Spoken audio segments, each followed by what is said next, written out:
ముక్కోటి దేవతలు మీ ఇంటికి అలా నడుచుకుంటూ వచ్చి మీ ఇంట్లో స్థిరంగా నివాసం ఏర్పాటు చేసుకోవాలంటే ఖచ్చితంగా మీ ఇంట్లో కలబంద మొక్క ఉండాలి.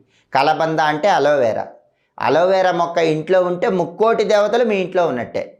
కలబంద మొక్క ఆకులో లక్ష్మీదేవి ఉంటుంది. అయితే కలబంద మొక్క ఇంట్లో పెంచుకునే వాళ్ళు గుర్తుపెట్టుకోవాల్సిన ముఖ్యమైన విషయం ఏంటంటే, కలబంద మొక్క ఎట్టి పరిస్థితుల్లో ఇంట్లో ఆగ్నేయంలో పెంచకండి. ఆగ్నేయంలో కలబంద ఉండకూడదు. ఈశాన్యంలో కానీ వాయువ్యంలో కానీ కలబంద మొక్కను ఉంచుకోవాలి. అలాగే కలబంద గుజ్జు తీసి శుక్రవారం పూట శ్రీ మహాలక్ష్మీదేవికి ఆ గుజ్జు నివేదన చేసి ఆ తర్వాత ఆ గుజ్జుని నీళ్లలో కలుపుకొని మీరు స్నానం చేస్తే భయంకరమైనటువంటి దరిద్రాలన్నీ పోతాయి.